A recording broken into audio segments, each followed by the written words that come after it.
ഈ ശശി തരൂരിന് ഇതെന്തിന്റെ കേടാണ് എന്ന് ചിലപ്പോൾ കോൺഗ്രസ്സുകാർ ചോദിച്ചേക്കാം. പ്രധാനമന്ത്രി നരേന്ദ്രമോദിയെ വീണ്ടും വീണ്ടും ഇങ്ങനെ പുകഴ്ത്തി ശശി തരൂർ ഇത് എങ്ങോട്ടാണ് പോകുന്നത് എന്നുള്ളതാണ്. പലവട്ടം കോൺഗ്രസ് കണ്ണുരുട്ടി ഭയപ്പെടുത്തി ശശി തരൂരിനെ. ഇപ്പോൾ എക്സിലെ ഒരു പോസ്റ്റിലാണ് നരേന്ദ്രമോദിയെ ഇങ്ങനെ പ്രശംസ കൊണ്ട് കോരിച്ചൊരിയുന്നത്. മോദിയെ തുടർച്ചയായി പ്രകീർത്തിച്ച് കോൺഗ്രസ് നേതൃത്വത്തെ ചൊടിപ്പിക്കുകയാണ് സത്യത്തിൽ തരൂർജി ചെയ്യുന്നത്. ന്യൂഡൽഹിയിൽ നടന്ന ഒരു സ്വകാര്യ പരിപാടിയിൽ പ്രധാനമന്ത്രി വികസനത്തിനായിട്ടുള്ള ഇന്ത്യയുടെ ക്രിയാത്മകമായിട്ടുള്ള അക്ഷമയെക്കുറിച്ചും ഒരു കോളനിവൽക്കരണാനന്തര ചിന്താഗതിയുടെ വളർച്ചയ്ക്ക് വേണ്ടിയിട്ടുള്ള ശക്തമായ പ്രേരണയെക്കുറിച്ചുമൊക്കെ സംസാരിച്ചതായിട്ടാണ് തിരുവനന്തപുരത്തിന്റെ MP എക്സിലൂടെ ഒരു പോസ്റ്റിലൂടെ പറഞ്ഞു വച്ചിരിക്കുന്നത് പ്രധാനമന്ത്രിയെക്കുറിച്ച്. ആഗോളതലത്തിൽ മഹാമാരി, യുക്രൈനിലെ യുദ്ധം പോലെയുള്ള സംഭവങ്ങളെ അതിജീവിച്ച ഇന്ത്യയുടെ സാമ്പത്തിക സ്ഥിരത, ഇതൊക്കെ ലോകം ശ്രദ്ധിച്ചുവെന്നും ഇന്ത്യ ഇനി ഒരു ഉയർന്നു വരുന്ന വിപണി മാത്രമല്ല, ലോകത്തിന് ഒരു ഉയർന്നു വരുന്ന മാതൃക ആണ് എന്ന് കൂടിയാണ് പ്രധാനമന്ത്രി പറഞ്ഞത് എന്നും, എല്ലാ സമയത്തും തിരഞ്ഞെടുപ്പ് മോഡിലാണ് താൻ ഇതൊക്കെ പറയുന്നത് എന്നുള്ള ആരോപണവും ആക്ഷേപവും ഉണ്ട്. എന്നാൽ ജനങ്ങളുടെ പ്രശ്നങ്ങൾ പരിഹരിക്കുവാനുള്ള ഒരു വൈകാരിക മോഡിലാണ് താൻ എന്നും ഇതൊക്കെ പറയുന്നത് എന്നുകൂടി പ്രധാനമന്ത്രി നരേന്ദ്രമോദി പറയുന്നുണ്ട്. ഇതിനെയാണ് തരൂർ അദ്ദേഹത്തിന്റെ പോസ്റ്റിലൂടെ തുറന്നു കാട്ടിയിരിക്കുന്നതും ആ തുറന്നു കാട്ടലിൽ പ്രധാനമന്ത്രിയെ ഇങ്ങനെ വാതോരാതെ പുകഴ്ത്തുകയും ചെയ്തത്. വിദ്യാഭ്യാസത്തിൽ കോളനിവൽക്കരണത്തിന്റെ സ്വാധീനത്തിൽ ശ്രദ്ധയൂന്നുന്നതായിരുന്നു പ്രധാനമന്ത്രിയുടെ പ്രസംഗം എന്ന് പറയപ്പെടുന്നത്.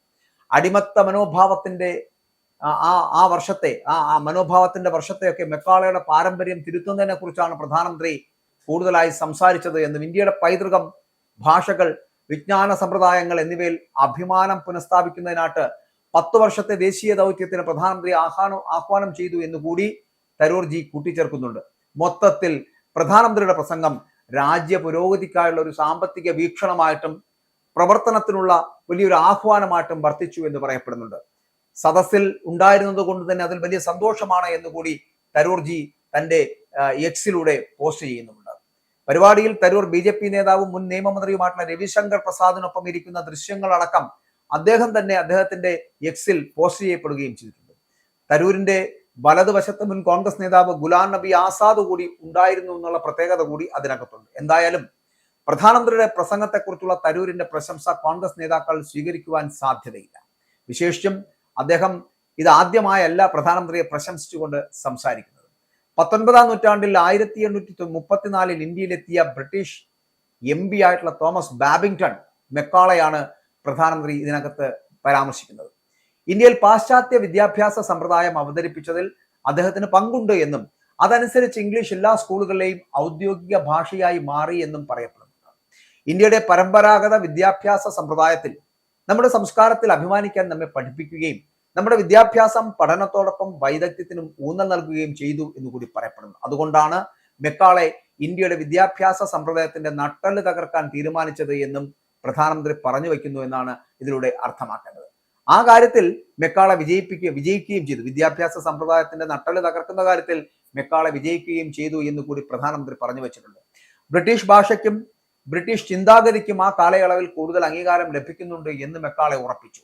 അതിന്റെ വില ഇന്ത്യക്ക് നൂറ്റാണ്ടുകളോളം നൽകേണ്ടി വരികയും ചെയ്തു. അപ്പോൾ ബ്രിട്ടീഷ് രാഷ്ട്രീയക്കാരൻ നമ്മുടെ ആത്മവിശ്വാസം തകർക്കുകയും നമ്മിലൊരു അപകർഷതാബോധം നിറയ്ക്കുകയും ചെയ്തു എന്നാണ് മോദി ആ വർത്തമാനത്തിൽ, ആ പ്രസംഗത്തിൽ പറഞ്ഞു വെച്ചത്. 4 തവണ MP ആയിട്ടുള്ള തരൂരും കോൺഗ്രസും തമ്മിലുള്ള ബന്ധം കഴിഞ്ഞ കുറച്ചു മാസങ്ങളായി വളരെ വഷളായിരിക്കുകയാണ്.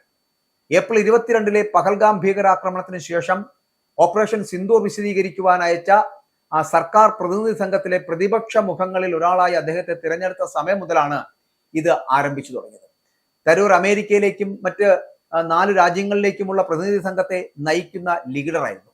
മോദിയെ ഇന്ത്യയുടെ മുഖ്യ ആസ്തി എന്ന് വിശേഷിപ്പിച്ച തരൂരിന്റെ ലേഖനം വരെ ആ സമയത്ത് പുറത്തു വരികയും ചെയ്തിരുന്നു. അത് പ്രധാനമന്ത്രിയുടെ ഓഫീസ് എക്സിൽ പങ്കുവെക്കുകയും ചെയ്തിരുന്നു. പ്രധാനമന്ത്രി പ്രതിസന്ധി കൈകാര്യം ചെയ്തതിനെ പ്രശംസിച്ചുള്ള തരൂരിന്റെ അഭിപ്രായങ്ങൾ കോൺഗ്രസിന്റെ ഭാഗത്ത് നിന്ന് രൂക്ഷമായിട്ടുള്ള വിമർശനങ്ങൾക്ക് വഴിയൊരുക്കി. തരൂർ കോൺഗ്രസ് വിട്ട് BJPയിലേക്ക് പോകുമെന്ന അഭ്യൂഹങ്ങൾക്ക് ഇതെല്ലാം തന്നെ ആക്കം കൂട്ടുകയും ചെയ്തു. എന്നിരുന്നാലും അത് സംഭവിക്കില്ല എന്ന് തരൂർ പലവട്ടം വ്യക്തമാക്കുന്നുണ്ട്. പക്ഷെ അതിനകത്ത് വ്യക്തതയില്ല. ഓപ്പറേഷൻ സിന്ദൂർ കൈകാര്യം ചെയ്ത മോദിയുടെ പാടവത്തെ പ്രശംസിച്ച് ഹൈക്കമാൻഡിന്റെ കണ്ണിലെ കരടായി മാറുകയായിരുന്നു തരൂർ. ഇപ്പോൾ വീണ്ടും വിദ്യാഭ്യാസത്തിലെ കോളനിവൽക്കരണത്തിനെതിരായ പ്രധാനമന്ത്രിയുടെ പ്രസംഗത്തെ വാതോരാതെ പുകഴ്ത്തിയിരിക്കുകയാണ് ഇപ്പോൾ തരൂർ വീണ്ടും. അപ്പോൾ ഈ തയ്യാറെടുപ്പുകൾ എന്തിനു വേണ്ടിയിട്ടാണ്? മറുകണ്ഠം ചാടുന്നതിന് മുന്നോടിയായിട്ട് തരൂർ നടത്തുന്ന ഒരു നാടകമാണോ ഇത് എന്നൊക്കെ ചിലപ്പോൾ പല രാഷ്ട്രീയ നിരീക്ഷകരടക്കം ചോദിക്കുന്നുണ്ട്. അതോ കോൺഗ്രസിനെ തിരുത്തുന്നതിന് വേണ്ടിയാണോ? ഇനി അഥവാ കോൺഗ്രസിനെ തിരുത്തുന്നതിന് വേണ്ടിയിട്ടാണെങ്കിൽ ഇതാണ് നല്ല സമയം. കാരണം ബീഹാറിൽ കൂടി കോൺഗ്രസ് ഇല്ലാതായി കഴിഞ്ഞപ്പോൾ, ഇനി ഇല്ല, അവിടെ ചരിത്രത്തിന്റെ ഭാഗമായി കഴിഞ്ഞപ്പോൾ ഇനി എന്ത് എന്ന് ചിന്തിക്കുന്ന കോൺഗ്രസിന് പറയാൻ ഒന്നേ ഉള്ളൂ, കോൺഗ്രസിന്റെ നേതൃത്വത്തിൽ മാറ്റമുണ്ടാകണം.